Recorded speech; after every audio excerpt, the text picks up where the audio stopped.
దీనికి సంబంధించి కేంద్ర ప్రభుత్వం కూడా మనకు అనుమతులు ఇచ్చింది. కేంద్ర ప్రభుత్వం అనుమతుల తర్వాత ఏడీబీ బ్యాంకు కూడా ముందుకు వచ్చింది. ఈ రోజు ఈ first phase detail project report దాదాపుగా నెక్స్ట్ 4-5 రోజులు సబ్మిట్ చేసినాము.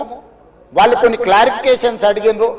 ఆ క్లారిఫికేషన్స్ నివృత్తి చేస్తే సంక్రాంతి లోపల ఫస్ట్ ఫేజ్ ఆఫ్ ప్రాజెక్ట్ కూడా మనకు క్లారిటీ వస్తుంది అధ్యక్ష. క్లారిటీ వచ్చిన తర్వాత ఎగ్జాక్ట్గా ఎంత జరుగుద్దో, దీని అంచనాలు ఏంది, నీళ్ళు ఏంది, ఏ విధంగా చెక్ డ్యామ్లు కడతాము, ఏ విధంగా నీళ్లు తీసుకొస్తాము. ఈరోజు నీటి ప్రవాహమే కాదు అధ్యక్ష, ఈ ప్రాజెక్టు పేరు గండిపేట నుంచి గౌరెల్లి. గండిపేట దగ్గరలో నుంచి మధ్యలోకి పోవాలంటే 80 కిలోమీటర్లు ప్రయాణం చేయాలి.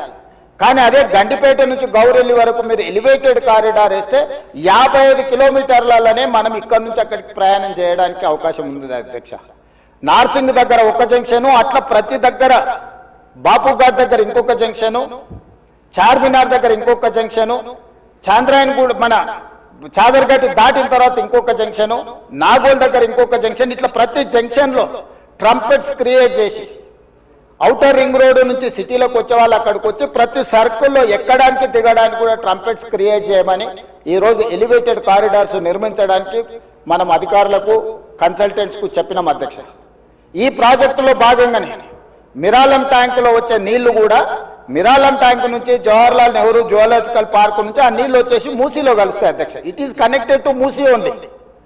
సో ఆ ప్రాజెక్టు కూడా అక్బరుద్దీన్ ఓవైసీ గారు, నేను ముఖ్యమంత్రిగా మొదటిసారి చాంద్రాయన్ గుట్ట పర్యటనకు పోయినప్పుడు అసదుద్దీన్ ఓవైసీ గారు ఇద్దరు మిరాలం ట్యాంకును ఒక పర్యాటక కేంద్రంగా బ్రహ్మాండంగా అభివృద్ధి చేయాలి, ట్యాంక్ బండ్ అక్కడ ఉండు కాదు, మాకు ఓల్డ్ సిటీలో ఒక మిరాలం ట్యాంక్ని అభివృద్ధి చేయాలి, జూ పార్క్ ఉన్నది పక్కన మిరాలం ట్యాంక్ ఉంది 450 ఎకరాలలో, మీరు చేయాలంటే దాన్ని కంప్లీట్గా ఈ కన్సల్టెంట్స్కి ఇచ్చి ప్రపంచ స్థాయిలో అక్కడ ఒక అభివృద్ధి పర్యాటక కేంద్రంగా మార్చాలని చేసి ఈరోజు 450 కోట్ల రూపాయలతోనే మిరాలం ట్యాంక్ మీద బ్రిడ్జ్ కట్టడమే కాకుండా ఆ ప్రాంతాన్ని అభివృద్ధి చేయడానికి టెండర్ పిలిచి పనులు జరుగుతున్నాయి అధ్యక్ష.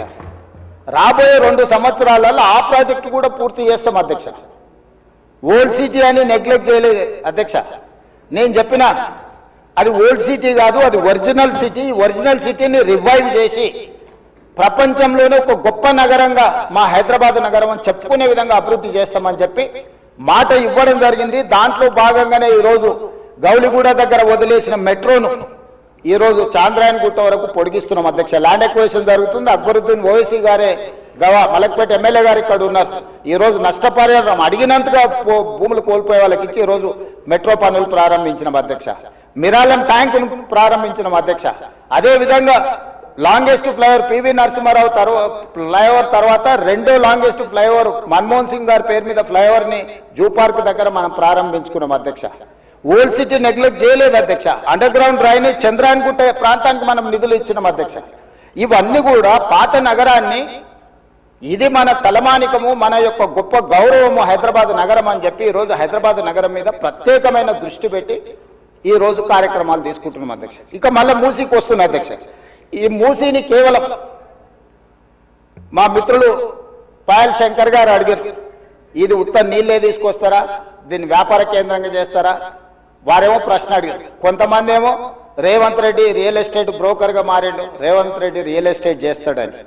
అధ్యక్ష, రియల్ ఎస్టేట్ ఒక ఇండస్ట్రీని ప్రమోట్ చేసి ఇండస్ట్రీకి అవసరమైన వసతులు కల్పించడం అనేది ప్రభుత్వం యొక్క బాధ్యత. ఈ నగరం రియల్ ఎస్టేట్ విస్తరిస్తే పెట్టుబడులు వస్తాయి, పెట్టుబడులు వస్తే పరిశ్రమలు వస్తాయి, పరిశ్రమలు వస్తే ఉద్యోగ ఉపాధి అవకాశాలు వస్తాయి. ఈరోజు ఎకానమీని మనం పెంచుకోవాలంటే, ఆర్థిక వ్యవస్థ బలోపేతం కావాలంటే ఆ రోజు కూడా ఇట్లనే మాట్లాడిండు డాక్టర్ వైఎస్ రాజశేఖర రెడ్డి గారు. అంతకంటే ముందు నేదురుమల్లి జనార్దన్ రెడ్డి గారు హైటెక్ సిటీకి మొట్టమొదటిసారి ఫౌండేషన్ స్టోన్ వేసినప్పుడు పి జనార్దన్ రెడ్డి గారు పట్టుబట్టి మొట్టమొదట ఫౌండేషన్ స్టోన్ హైటెక్ సిటీకి పడ్డది. పి జనార్దన్ రెడ్డి గారు ఎమ్మెల్యేగా ఉన్నప్పుడు, నేదురుమల్లి జనార్దన్ రెడ్డి ముఖ్యమంత్రి ఉన్నప్పుడు పివి నరసింహారావు గారు వచ్చి మొదట హైటెక్ సిటీకి శిలాఫలకం వేసింది వాళ్ళు. తర్వాత ఆగిపోయింది. ఆ తర్వాత చంద్రబాబు నాయుడు గారు వచ్చిన తర్వాత మళ్ళీ చంద్రబాబు నాయుడు గారు, అటల్ బిహారీ వాజ్పేయి గారు వచ్చి హైటెక్ సిటీ నిర్మాణం చేశారు. ఆ రోజు కూడా ఇదే ఆరోపణలు చేశారు అధ్యక్ష. ప్రభుత్వం రియల్ ఎస్టేట్ వ్యాపారం చేస్తుందా, ప్రభుత్వానికి ఏం పని ఉంది అని.